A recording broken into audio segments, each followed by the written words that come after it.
सोचो अगर इसका आविष्कार नहीं हुआ होता तो आज जो ग्रोथ हमने की है वो लगभग नामुमकिन सी होती।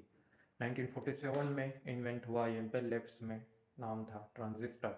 इससे पहले कंप्यूटर्स में वैक्यूम ट्यूब्स यूज़ की जाती थी स्विच ऑन ऑफ के लिए एंड मेमोरी स्टोरेज के लिए और मैनी टास्क के लिए, और जिसकी वजह से कंप्यूटर्स के साइज़ एक रूम के जितने बड़े होते थे, एक घर के जितने बड़े होते थे, और जो बहुत ही कॉस्टली थे, बहुत ही लेस एफिशिएंट थे, बहुत ज़्यादा टाइम टेकिंग थे, और कई सारी उनकी ड्रॉबैक्स थे। लेकिन जब 1947 में ट्रांजिस्टर का इन्वेंशन हुआ तो इसने पूरी कंप्यूटर इंडस्ट्री को बदल दिया। ये एक पायनियर स्टेज था फर्स्ट जनरेशन से सेकंड जनरेशन के बीच का। ट्रांजिस्टर वैक्यूम ट्यूब की तरह ही काम करता था, कह सकते हैं। ये एक थ्री वे नल या नॉब की तरह काम करता है, जो ऑन होने पे करंट को अलाउ करता है और ऑफ रहने पे करंट अलाउ नहीं करता है। इसका उपयोग स्विच और एम्पलीफायर दोनों की तरह किया जाता है।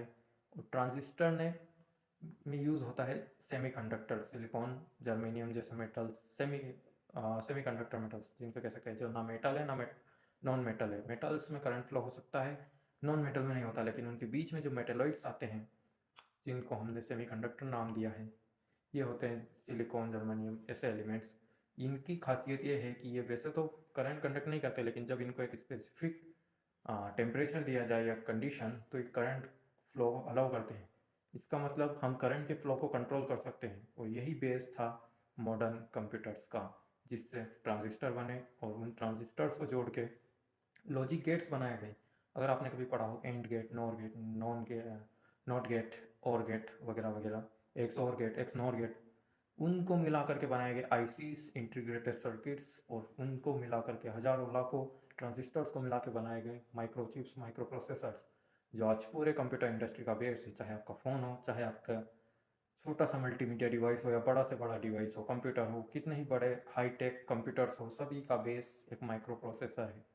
तो ये था कमाल ट्रांजिस्टर का, और ट्रांजिस्टर ने ही इन सबको पॉसिबल बनाया।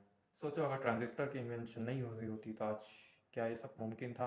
कैसे एक मैकेनिकल कॉन्सेप्ट को इलेक्ट्रॉनिक बना दिया एक ट्रांजिस्टर ने।